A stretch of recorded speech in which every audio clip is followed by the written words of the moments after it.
Bismillahirrahmanirrahim. Assalamualaikum warahmatullahi wabarakatuh. Ketemu lagi dengan channel Bu Guru Fatma. Baiklah, pada video kali ini kita akan belajar budaya Melayu Riau untuk kelas 6 SD dengan materi bab 2 baca tulis Arab Melayu prosa hikayat.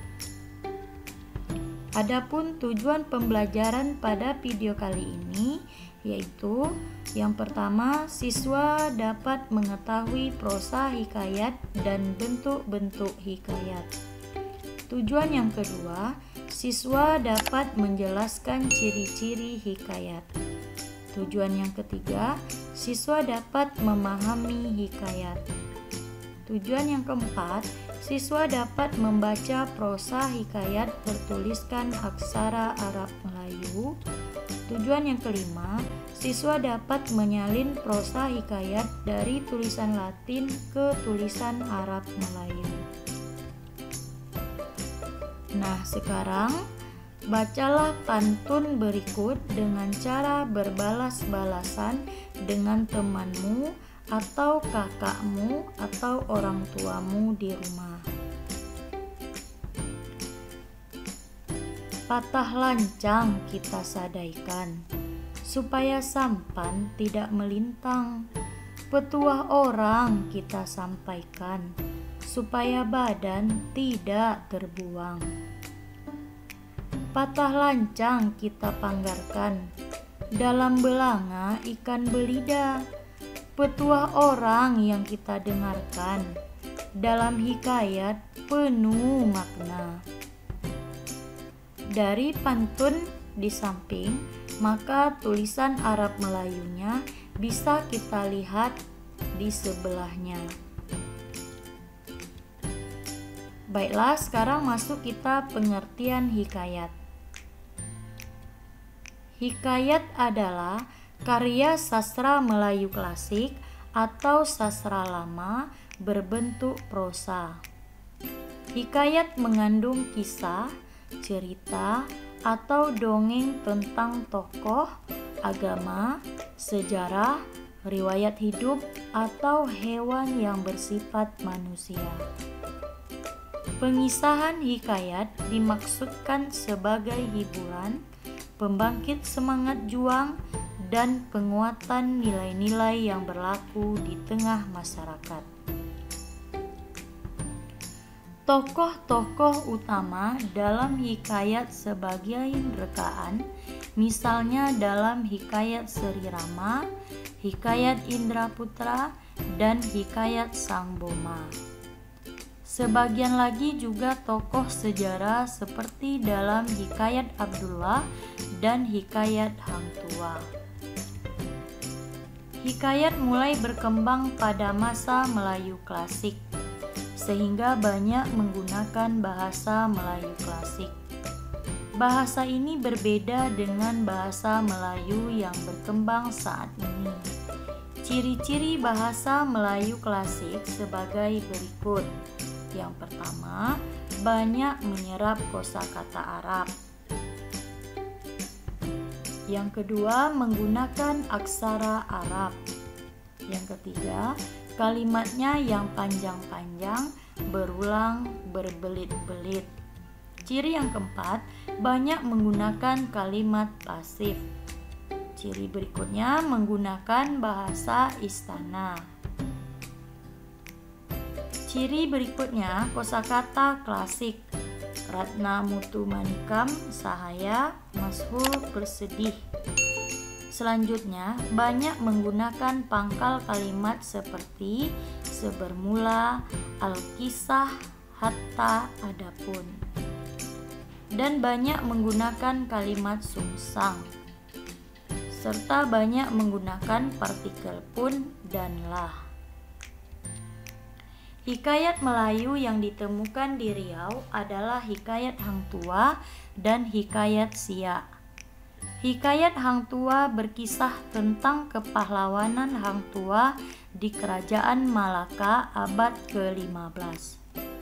Hang Tuah memiliki karakter Melayu yang memiliki keberanian, keterampilan, kecerdikan dalam berkelahi, kesetiaan yang tak tergoyahkan kepada sang penguasa. Hikayat Hang Tuah mengandung kisah legendaris atau khayalan. Misalnya ketika berhadapan dengan lawan dari Jawa yang dapat berubah wujud, Hang Tuah mengubah dirinya menjadi seekor harimau. Teks hikayat ini diduga menyalahi zaman, meskipun Hang Tuah hidup antara tahun 1450 Masehi dan sampai 1500 Masehi. Tapi dalam hikayat ini, ia mengunjungi Patih Gajah Mada dari Majapahit di Jawa, yang sebenarnya telah meninggal selama lebih dari seabad. Hikayat Siak mengisahkan tentang kerajaan Siak. Ditulis sebagai perjalanan sejarah kerajaan Melayu yang besar dan pesat di pesisir timur Pulau Sumatera. Kerajaan ini mempunyai kejayaan pada abad ke-18 Masehi. Hikayat Siak digemari dalam wilayah kekuasaan Kerajaan Siak hingga semenanjung Melaya. Manuskrip Hikayat Siak tersimpan di Perpustakaan Nasional Republik Indonesia, Jakarta. Hikayat ini juga telah diterbitkan di Kuala Lumpur oleh Dewan Bahasa dan Pustaka 1992. Bentuk dan ciri-ciri hikayat. Yang pertama kita bahas adalah bentuk hikayat. Dilihat dari isi, hikayat dibedakan menjadi 3 bentuk. Yang pertama, hikayat pelipur lara. Hikayat pelipur lara menggambarkan perjuangan dan pengalaman seseorang tokoh dalam menghadapi berbagai rintangan dan cobaan dalam kehidupannya. Contoh hikayat ini misalnya hikayat Si Umbut Muda dan hikayat Raja Ali Haji. Hikayat yang kedua adalah hikayat kepahlawanan. Hikayat kepahlawanan menggambarkan kegagahan dan sifat kesatria dari tokoh cerita. Contoh hikayat ini adalah hikayat Hang Tuah, hikayat Si Miskin, dan hikayat Malim Deman. Hikayat yang ketiga adalah hikayat sejarah. Hikayat sejarah berisi sejarah suatu kerajaan atau silsilah raja-raja pada suatu negeri. Contoh hikayat ini misalnya hikayat Siak, hikayat sejarah Melayu, dan hikayat negeri Johor. Ciri-ciri hikayat. Adapun ciri-ciri hikayat sebagai berikut. Yang pertama, anonim. Sebagian besar hikayat tidak diketahui pengarangnya. Ciri yang kedua, milik komunal. Hikayat menjadi milik bersama. Ciri yang ketiga adalah istana sentris. Kisah-kisah hikayat umumnya menceritakan kehidupan istana atau tokoh-tokoh kerajaan. Ciri yang keempat, tradisional. Hikayat bersifat tradisional yang mengandung budaya dari wilayah tertentu. Ciri yang kelima, didaktis. Hikayat bersifat mendidik yang berisi pesan-pesan moral. Ciri yang keenam, hikayat mempunyai ciri-ciri bahasa Melayu klasik. Hikayat menggunakan bahasa Melayu klasik. Penceritaan dimulai dengan kata-kata syahda, al-kisah, pada suatu hari, hatta, sebermula. Ciri berikutnya, hikayat pralogis. Sebagian kisah hikayat tidak logis. Ciri berikutnya, statis. Bentuk dan tema hikayat bersifat kaku atau tetap. Baiklah, berikut ada sebuah hikayat yang berjudul Hikayat Hang Tuah. Nah, anak-anak ibu silahkan membaca hikayat berikut.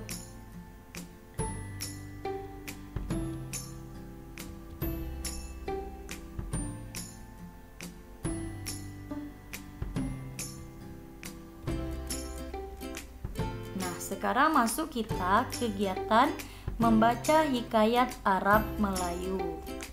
Nah, sekarang kita akan membaca hikayat Arab Melayu yang berjudul Hikayat Raja Damsyik. Di sebuah kerajaan yang diperintah oleh Ihsan al-Ihsan, raja ini mempunyai adik Khalil al-Muluk. Ihsan al-Ihsan mempunyai istri Putri Nur Laila. Kerajaan ini dikarunia putra dua orang yang bernama Sahpirman dan Saipul al-Kamar. Kedua putra ini dibekali dengan pelbagai ilmu pengetahuan dan berbagai kecakapan.